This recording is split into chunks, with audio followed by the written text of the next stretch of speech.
A reproductive cell that can grow into a new plant. Spore. A spore is a tiny seed-like cell that helps plants, fungi, and some bacteria reproduce and spread.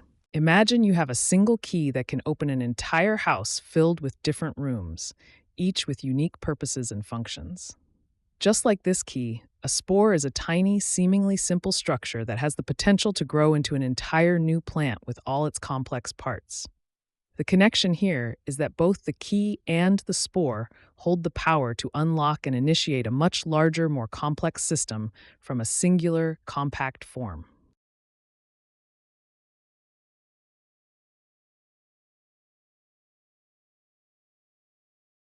A plant embryo in a protective covering. Seed.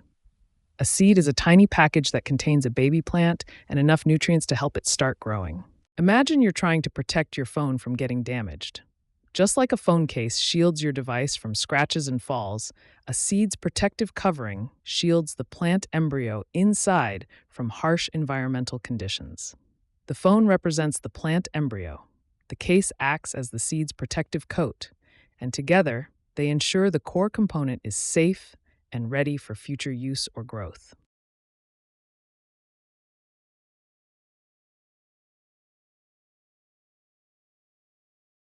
A flowering plant that produces seeds enclosed in a protective structure. Most plants are angiosperms.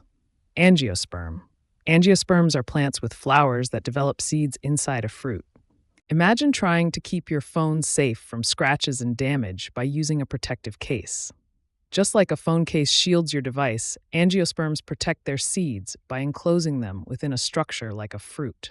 The protective case for your phone is analogous to the fruit or other protective structures in angiosperms, both serving as barriers to safeguard what's precious inside, your phone or the plant's seeds.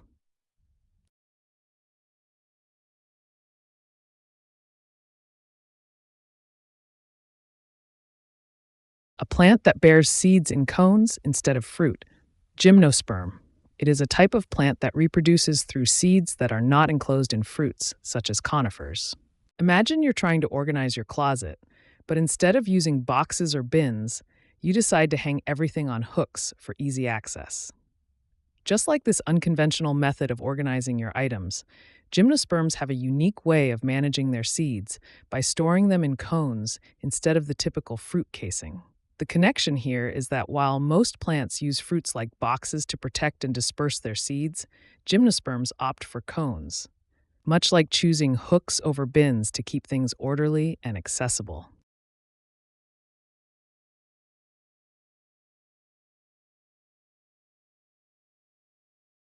The transfer of plant pollen from the male to the female reproductive structure. Pollination is the process by which pollen is moved to help plants reproduce and produce seeds. Imagine trying to send a message to a friend across a crowded room at a party without directly speaking to them. This is similar to how plants rely on pollinators like bees, wind, or other mechanisms to carry pollen from the male parts to the female parts of a flower. Just like you might rely on a friend to relay your message across the room, plants depend on external agents to transport pollen, ensuring the message of reproduction is successfully delivered.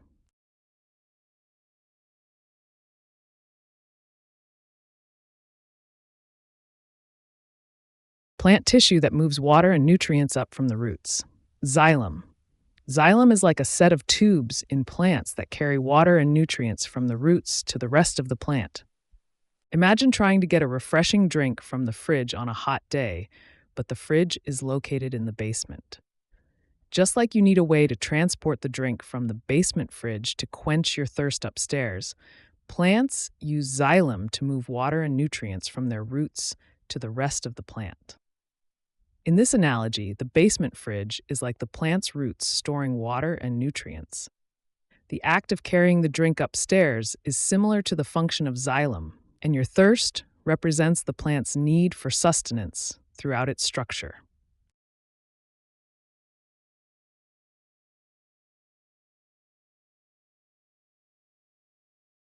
The rigid structure around a plant cell that supports and protects it. Cell wall. A cell wall is like a sturdy jacket for plant cells that keeps them in shape and safe. Imagine trying to carry a delicate, overflowing grocery bag without it tearing. Just like the sturdy paper bag that holds and protects your groceries from spilling everywhere, a plant's cell wall serves a similar purpose for the cell. The cell wall acts like the strong paper bag, providing the necessary support and protection to maintain the shape and integrity of the plant cell, ensuring everything inside stays safely in place.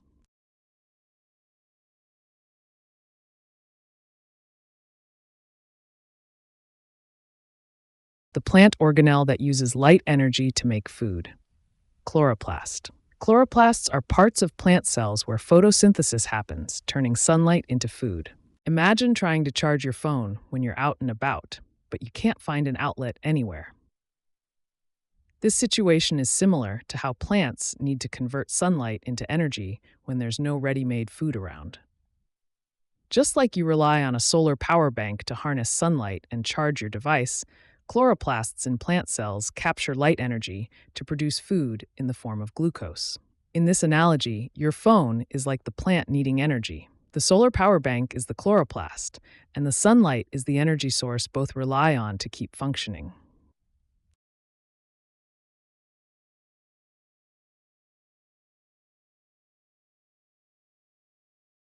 The vascular tissue that transports food in plants. Phloem. Phloem is a network of tubes in plants that carries nutrients and sugars from the leaves to other parts of the plant. Imagine trying to get groceries from your local store to your kitchen without a car or public transport. Just like how you rely on certain systems to move your groceries efficiently from the store to your home, plants rely on phloem to transport nutrients from the leaves where they're produced to other parts of the plant that need them. In this analogy, your groceries are like the sugars and nutrients. The store is the plant's leaves where food is produced. Your home is the rest of the plant that needs these nutrients, and the car or public transport is the phloem that ensures this food reaches its destination efficiently.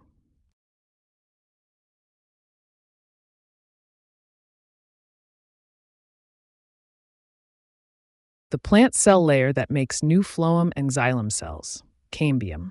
Cambium is a thin layer of living cells in plants that helps them grow by producing new phloem and xylem cells. Imagine trying to manage a crowded closet where you constantly need to find space for new clothes while keeping the essentials accessible.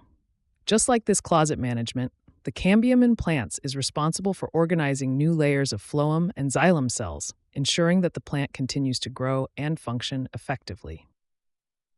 In this analogy, the cambium acts like you, the closet manager, creating room, new phloem and xylem, and ensuring that everything is in place for the plant, like your wardrobe, to thrive and expand over time.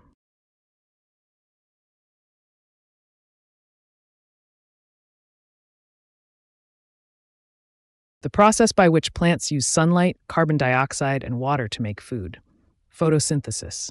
In photosynthesis, plants take sunlight and turn it into energy to grow.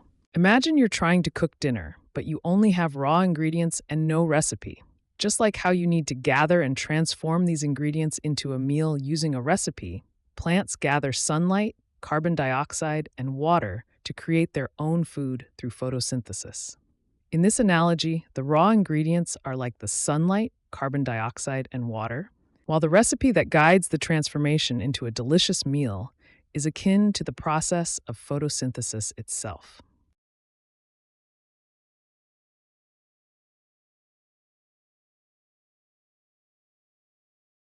The small openings on a plant leaf that allows oxygen and carbon dioxide in and out. Stomata. Stomata are tiny pores on leaves that help plants breathe by exchanging gases. Imagine you're trying to keep your house at the perfect temperature by opening and closing windows. Just like you adjust the windows to let fresh air in and stale air out, stomata on a plant's leaf open and close to regulate the exchange of gases. The windows are like the stomata, with you acting as the plant, managing the flow of oxygen and carbon dioxide to maintain a balanced environment inside.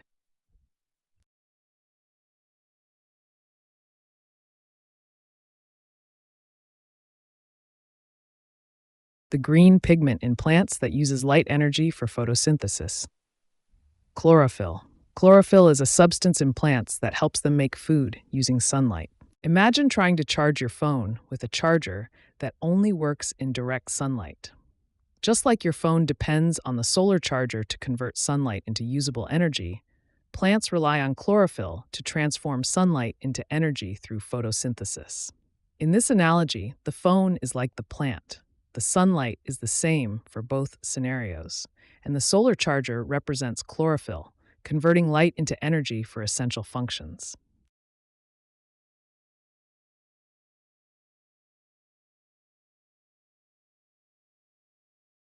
The loss of water vapor through the stomata in a plant's leaves. Transpiration. Transpiration is the process where plants release water vapor into the air through small openings in their leaves. Imagine you're trying to cool down your house on a hot summer day by opening the windows. This is similar to how a plant loses water vapor through the stomata in its leaves to stay cool. Just as opening windows allows hot air to escape and cool air to circulate in your home, the stomata in a plant's leaves act like tiny windows, releasing water vapor and helping to regulate the plant's temperature.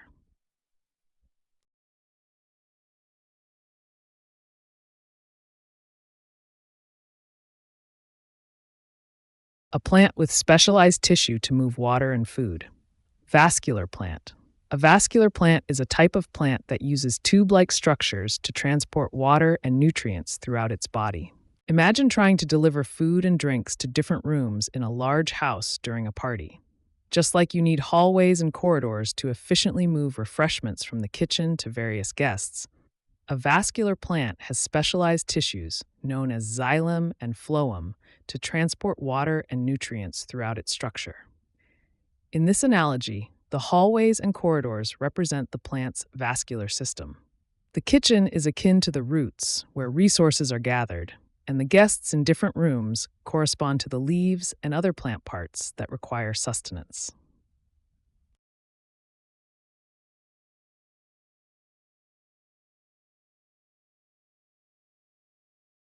A low-growing plant that lacks true vascular tissue, like moss. Non-vascular plant. Non-vascular plants are simple plants that do not have tubes for transporting water and nutrients. Imagine trying to move furniture around your house without any hallways or doorways to guide you. Just like this scenario, a non-vascular plant, such as moss, lacks the internal hallways or channels, vascular tissue, to efficiently transport water and nutrients throughout its structure. In this analogy, the hallways and doorways represent the vascular tissues in plants, and just as moving furniture without them would require more effort and creativity, non-vascular plants rely on direct absorption and diffusion to get what they need, often resulting in their low-growing, spread-out form.